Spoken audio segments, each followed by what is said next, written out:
चलिए नमस्कार, आप सभी का एक बार फिर से स्वागत है। काफी लंबे टाइम बाद इस टॉपिक पे डिस्कशन होने जा रहा है और होपफुली कि आप अपसेट नहीं होंगे और ना ही मैं आपको अपसेट करना चाहूँगा। जजमेंट चाहे जिसके भी फेवर में जाए, 21 सितंबर का एक ऑर्डर है, उसको थोड़ा डिकोड करने की कोशिश करेंगे। वैसे बहुत बड़ा ऑर्डर नहीं है और ऐसा भी नहीं कि बहुत जजमेंटल ऑर्डर है कि उसी पे बाद वाला जो जजमेंट आएगा वो उसके बेस्ड होगा। हालांकि कोर्ट ने कहा है कि जो डिस्कशन वहाँ पे हुआ है उसको आगे अपने जजमेंट में कंसीडर करेंगे इन सब बातों को, पर अभी उन सब बातों पे वो ध्यान नहीं दे रहे हैं। पर्टिकुलर 21 सितंबर वाला जो ऑर्डर है उसको पास करते हुए क्या ऑर्डर है बताऊंगा और किसके रेफरेंस में वो ऑर्डर है वो भी आपको बताऊंगा।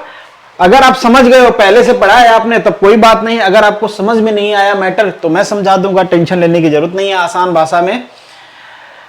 और ये जो ऑर्डर है मैं आपको एक बार दिखा देता हूं। ये 21 का ऑर्डर है, 21 को, और next hearing I think so, अगर मैं करेक्टली रिमेंबर कर पा रहा हूं तो वो है आपका 13 नवंबर को। कब है? नवंबर में हियरिंग है। अक्टूबर के बाद नवंबर में होपफुली अब ज्यादा हियरिंग नहीं लगेगा, जल्दी ही आपको कंक्लूड हो जाएगा। कोर्ट इसके बारे में डिस्कशन इससे पहले भी किया हुआ है कि भाई अब बंद करो, अब जल्दी से इस पे जजमेंट लाना है, अब आगे पीछे नहीं करना है इस पे।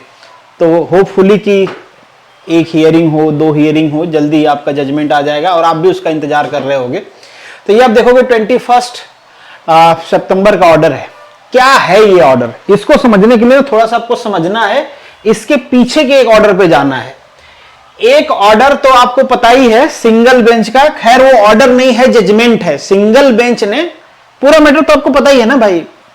एक राजस्थान में एमबीएसआई की वैकेंसी आती है जिसमें मिनिमम क्वालिफिकेशन डिप्लोमा मांगा जाता है। उसके साथ एक बाद में नोटिफिकेशन आ जाता है और नथी हो जाता है कि भाई इसमें बीटेक वाले भी एलिजिबल हैं, क्योंकि बीच में डिस्कशन हो रहा होता है कि बीटेक एलिजिबल है नहीं है। उससे पहले बीटेक एलिजिबल था। फिर एग्जाम होता है, रिजल्ट आने वाला होता है, उससे पहले डिप्लोमा वाले जो कैंडिडेट हैं वो चले जाते हैं कोर्ट में, क्योंकि बीटेक को इससे बाहर निकलवाना होता है। उनको कहते हैं बीटेक एलिजिबल नहीं है, रूल्स देखा जाता है, कमेटी बनती है, उनके रिकमेंडेशन आते हैं, ट्रांसपोर्ट डिपार्टमेंट का रिकमेंडेशन जाता है, गवर्नमेंट का इक्विवेलेंसी ड्रॉ करने का वो होता है। ये सब सिंगल बेंच कर रही होती है।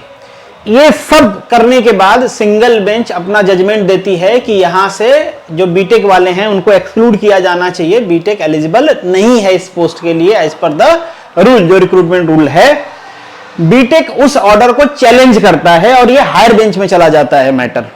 हायर बेंच में चैलेंज करते टाइम जो बीटेक के वकील साहब हैं वो कहते हैं कि जो सिंगल बेंच है उन्होंने जो इक्विवेलेंसी ड्रॉ करने के लिए कहा गवर्नमेंट से, और जो उन्होंने एक्सपर्ट कमेटी बनाया उससे, या फिर जो उन्होंने बाकी जो चाहे वो ट्रांसपोर्ट डिपार्टमेंट हो या जो रिक्रूटिंग बॉडी है उनसे जो एडवाइस मांगी, उन सब एडवाइस को एक्सक्लूड करते हुए जजमेंट दिया है। मतलब उनको कंसीडर नहीं किया है।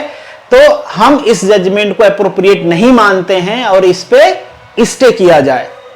इस बात को सुनते हुए जो हायर बेंच है उन्होंने 13 अप्रैल 2023 को एक ऑर्डर पास करते हैं और कहते हैं सिंगल बेंच का जो जजमेंट होता है उसको स्टे कर दिया जाता है कि भाई अभी आप कोई फ्रेश मेरिट लिस्ट नहीं बनाओगे, जैसा कि सिंगल बेंच का ऑर्डर था कि बीटेक को एक्सक्लूड करो, डिप्लोमा को मेरिट बना के जो भी आगे का फर्दर प्रोसेस है वो किया जाए।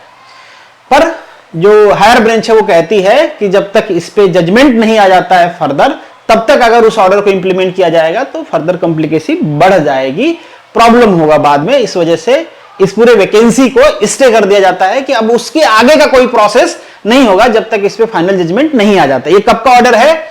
ये ऑर्डर है 13/4/2023 का, जिसका बात इस ऑर्डर में किया भी गया है। आप देख पाओगे इस ऑर्डर।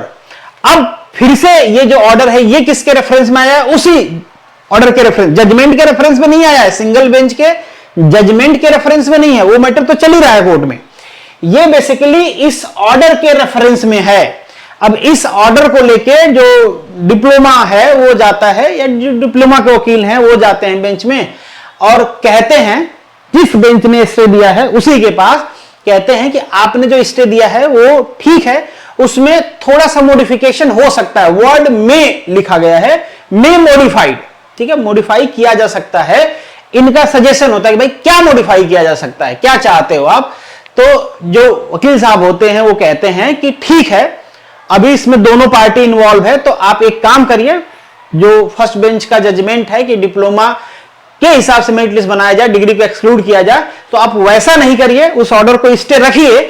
बस इसमें एक छोटा सा मॉडिफिकेशन ये कर दीजिए कि अगर दोनों की मेरिट लिस्ट बनाई जाती है, बीटेक और डिप्लोमा दोनों को इंक्लूड करके मेरिट लिस्ट जो बनाई जाती है, डेफिनेटली उसमें कुछ डिप्लोमा होल्डर तो होंगे ही मेरिट लिस्ट में। ये कोर्ट पूछता भी है, बच्चों ने वीडियो भी शेयर किया था, हालांकि वीडियो बहुत क्लियर नहीं है, पर उसमें पूछते हैं कि क्या ऐसी कोई मेरिट लिस्ट बनाई गई है, उसमें कितना डिप्लोमा वाले बच्चे आ रहे हैं। जब इसके मॉडिफिकेशन की बात हो रही थी, तो मॉडिफिकेशन का सिंपल क्वेश्चन ये था कि आप बस उस ऑर्डर को इतना मॉडिफाई कर दीजिए जो स्टे है, कि जो बच्चे अभी जितनी वैकेंसी है उस वैकेंसी के हिसाब से बीटेक और डिप्लोमा दोनों को इंक्लूड करके अगर मेरिट लिस्ट बनाई जाए, और उसमें जो डिप्लोमा वाले मेरिट लिस्ट सिक्योर करते हैं उनको फर्दर प्रोसेस में आगे बढ़ाया जाए, उनको अपॉइंट कर दिया जाए, क्योंकि उनके कैंडिडेचर पे तो कोई क्वेश्चन मार्क है ही नहीं, डेफिनेटली नहीं है। मिनिमम क्वालिफिकेशन डिप्लोमा है और वो हायर मेरिट भी अचीव करते हैं, तो उनको तो एक्सक्लूड करने का कोई मैटर ही नहीं है। तो यही मॉडिफिकेशन डिमांड किया जाता है फ्रॉम द डिप्लोमा कि भाई उनको तो अपॉइंटमेंट दे दो, उनको क्यों सता रहे हो, उनको क्या गलती है, दे दो अपॉइंटमेंट। कोर्ट ने उनकी बात सुन ली। अब जो रिप्लाई करेंगे बीटेक वाले साहब, उन्होंने कहा कि अगर ऐसा किया जाता है तो जो फर्दर प्रोसेस है, अगर मान लीजिए जजमेंट अगेंस्ट में आता है, तो इसमें कॉम्प्लिकेशन बहुत बढ़ जाएगा। कॉम्प्लिकेशन का डिटेल नहीं किया गया है कि कैसे कॉम्प्लिकेशन बढ़ जाएंगे, पर कहा गया कि इस प्रोसेस में कॉम्प्लिकेशन बढ़ जाएगा। ऑलरेडी कई सारे कॉम्प्लिकेशन है कि कब नोटिफिकेशन लाया गया, कब इक्विवेलेंसी ड्रॉ किया गया, और यह भी कहा गया कि डिप्लोमा पहले कोर्ट में क्यों नहीं गया, जब एग्जाम हो गया, रिजल्ट आ गया, शायद ये आने वाला था, जो भी है एग्जैक्टली मुझे याद नहीं है, काफी पुराना केस हो गया है, उसके बाद कोर्ट में गए। शायद एक कोई केस था जो पहले से कोर्ट में था, बाकी जितने भी केसेज हैं वो बाद में गए हैं। तो ऑलरेडी केस में कई सारे मैटर हैं, एक्सपर्ट कमेटी बनाई गई, गवर्नमेंट के इक्विवेलेंसी ड्रॉ करने वाले जो सेक्रेटरी हैं वो, फिर ट्रांसपोर्ट। तो इन्होंने कहा भाई ऑलरेडी केस बहुत कॉम्प्लिकेटेड है, अगर फिर से इस टाइप से ऑर्डर मॉडिफाई कर दिया जाए कि कुछ लोगों को उसमें से अपॉइंटमेंट दे दिया जाएगा, तो कॉम्प्लिकेसी और बढ़ जाएगी। तो जैसा है वैसा ही रहने दिया जाए, जब फाइनल जजमेंट आ जाएगा जिसके भी फेवर में आएगा उस हिसाब से अपॉइंटमेंट दे दिया जाएगा। जज साहब को भी लगा कि यार मॉडिफाई नहीं किया जा सकता है, उनको भी लगा कि कॉम्प्लिकेसी बढ़ सकती है अगर हम ये परमिशन दे देते हैं, स्टे रिवोक करके थोड़ा सा मॉडिफिकेशन करके कि बाकी लोगों को अपॉइंटमेंट दे दिया जाए जो मेरिट सिक्योर कर रहे हैं डिप्लोमा होल्डर, तो इससे कॉम्प्लिकेसी बढ़ेगी। तो उन्होंने कहा कि हम उस ऑर्डर को, किस ऑर्डर को, जो स्टे वाले ऑर्डर है उसको हम मॉडिफाई नहीं कर रहे हैं। बाकी बिल्कुल यहां पे जो डिस्कशन हुआ है, इस डिस्कशन को जब हम ऑर्डर फर्दर जजमेंट जब या ऑर्डर देंगे उसमें इसको कंसीडर करेंगे। अभी के लिए इसको हटा देते हैं। हटाने का मतलब ये जो पूरी एप्लीकेशन थे, 3-4 एप्लीकेशन गए थे मॉडिफाई करने के लिए, उसको मतलब पॉज कर दिया गया, उसको फर्दर कंसीडर नहीं किया गया, मतलब मॉडिफाई नहीं हुआ है, अभी वैकेंसी पे स्टे है। जब तक फाइनल जजमेंट नहीं आता है फर्दर इसमें कोई प्रोसेस नहीं होगा। सिंपल इसका मतलब यही था, और ये सारी चीजें समझाने का आपको मतलब ये था कि पूरा आप इसका कॉन्टेक्स्ट समझ लो कि बेसिकली चल क्या रहा है, शुरू से अभी तक क्या क्या हुआ है केस में। ठीक है, आपको थोड़ा आइडिया भी लगेगा। मैंने भी ये सब समझने के चक्कर में और भी कई सारे ऑर्डर्स पढ़े, कई सारे केसेस जो इससे पहले मर्ज हुए हैं उसमें जो ऑर्डर्स आए हैं वो भी पढ़े हैं। तो चूंकि दलील भी मेंशन होता है, तो कुछ कुछ आइडिया आप पढ़ोगे इतना सारा, तो कुछ कुछ आइडिया आप लगा लोगे कि भाई किस डायरेक्शन में जा रही है केस। पर वो आइडिया मैं यहां नहीं बताने वाला, क्योंकि आप लड़ पड़ते हो कमेंट बॉक्स में, तो आप प्रेडिक्शन खुद भी करना पड़ना। वैसे मुझे नहीं लगता कि अब बहुत ज्यादा इंतजार की जरूरत पड़ेगी फर्दर। अगर आपकी केस लग गई है 13 नवंबर को होपफुली लगी है, मैंने देखा था यही डेट थी, अगर कोई आगे पीछे हो 11 है या 13 है ऐसा कुछ है नवंबर में, तो उसके बाद होपफुली कि आपका आ ही जाएगा, क्योंकि वो मुझे लगता है कि फाइनल या प्री फाइनल मान लो उसको ज्यादा से ज्यादा, फिर उसके बाद आपका जजमेंट आने ही वाला है।